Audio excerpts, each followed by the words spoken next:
Let me tell you something. Your life is a blessing. You didn't wake up this morning by accident. God has given you another day, another opportunity to live, love, and make a difference. So why waste it worrying about things you can't control? Too many people live in regret, always looking back at what they should have done, what they could have been. But let me ask you, can you go back and change it? No, the past is done, and God is saying, I have new things ahead for you. Stop looking back and start moving forward. Too many people wake up every morning without realizing just how blessed they are to be alive. They roll out of bed, sigh, and immediately start thinking about everything that's wrong, the problems, the stress, the disappointments. But let me tell you something. The very fact that you woke up today is proof that God isn't finished with you yet. Your life is a gift, and until you start seeing it that way, you'll never truly live it the way God intended. Think about it. How many people didn't get the chance to see this day? How many people went to bed last night expecting to wake up, but they didn't? But here you are, you have breath in your lungs, you have strength in your body, you have another chance to love, to grow, to make a difference. That is a gift. The enemy would love for you to believe that your life is ordinary, that nothing special is happening, that you're just going through the motions. But that's a lie. Every single day God gives you is filled with purpose.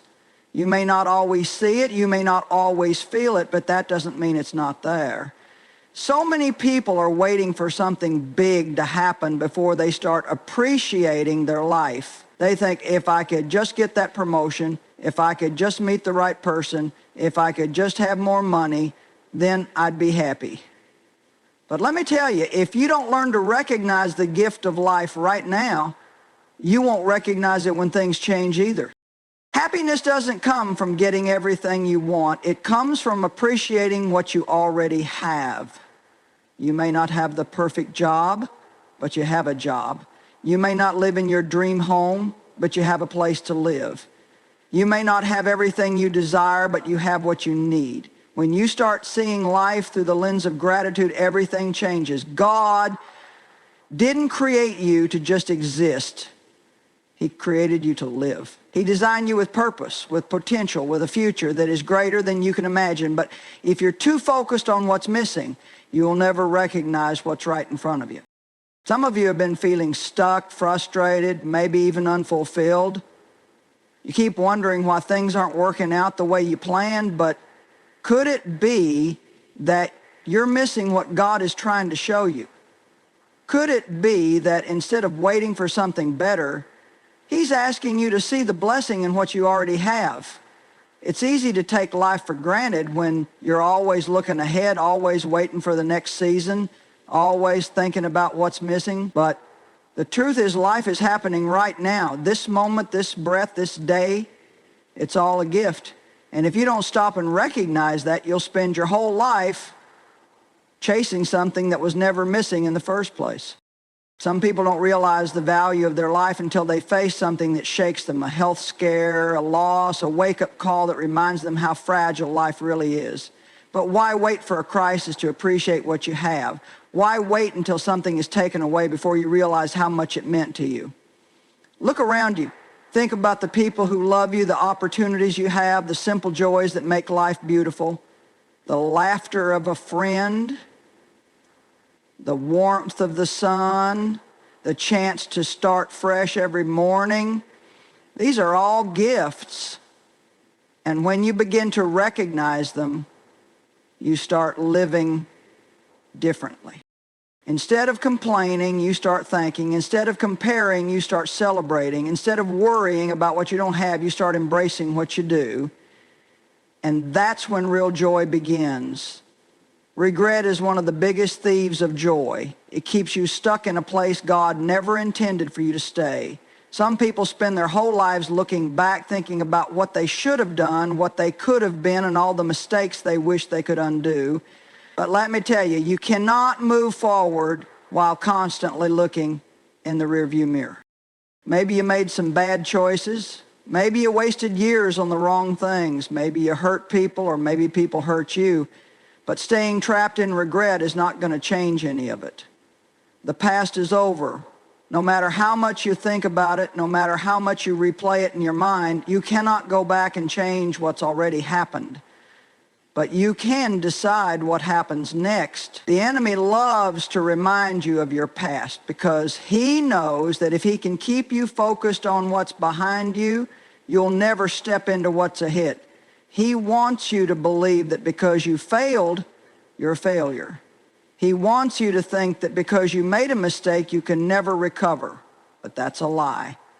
God's mercy is bigger than your mistakes. You might say, but I really messed up. I made choices that hurt myself and others. Yes, but God is still in control. He can take every wrong turn, every poor decision, every missed opportunity and use it for good if you'll stop dwelling on the past and start trusting him with your future. Regret will keep you in a cycle of self-pity. It will make you believe that your best days are behind you. But I want you to hear me today. God still has a plan for you. As long as you have breath in your lungs, there is still purpose for your life. Some people are stuck in regret because of what others did to them. Maybe someone betrayed you. Maybe you were mistreated, overlooked, abandoned. And now, instead of moving forward, you keep looking back at what they did, at what you lost, at how unfair it all was. But listen, holding on to regret doesn't hurt them. It only hurts you. Forgiveness isn't just about setting others free. It's about setting yourself free. When you let go of regret, you're not saying that what happened was okay. You're not denying the pain. But you are choosing to stop letting it control your life. And let me say this, even the things you regret the most, God can redeem. He is a God of second chances, new beginnings, and restoration. Think about the people in the Bible who failed. Peter denied Jesus, yet he became one of the greatest leaders of the early church. Paul persecuted Christians, yet God used him to write most of the New Testament. David committed serious sins, yet God still called him a man after his own heart. If God could redeem their past, he can redeem yours too. But you have to make a choice. Are you going to keep looking back? Are you going to keep replaying your mistakes, wishing things had been different? Or are you going to say, God, I give it all to you. I refuse to let regret steal one more day of my life. Regret doesn't change anything. Wishing things had gone differently won't rewrite the past. But trusting God, choosing to move forward and deciding to embrace his grace, that's what will change your future. Some of you have spent years letting regret dictate your decisions. You've let it keep you from stepping into new opportunities. You've let it make you feel unworthy of joy, of love, of success. But that's not the life God wants for you. Your past does not define your future. The mistakes you made do not cancel out the purpose God has for you. So today, make a decision. Enough is enough. Stop living in regret. Stop looking back and start believing that God can take everything, even your worst moments, and turn them into something good. Too many people are walking around frustrated, discouraged, and unhappy, not because they don't have blessings in their lives, but because they're too focused on what's missing. They wake up every morning thinking about what they don't have, what's wrong in their lives, what they wish were different. But let me tell you something. You cannot be truly joyful if you are not truly grateful. Gratitude is one of the most powerful forces in your life. It has the ability to shift your entire mindset, to turn frustration into peace, and to unlock a level of joy that nothing else can. The enemy knows this, which is why he works so hard to keep you focused on negativity. He wants you to wake up every day thinking about your problems instead of your blessings, because he knows that the moment you start living with gratitude, his hold on you is broken. Some people think joy comes from getting more money, more success, more recognition, but if that were true, why are so many people who have it all still miserable? Joy doesn't come from what you have, it comes from how you see what you have.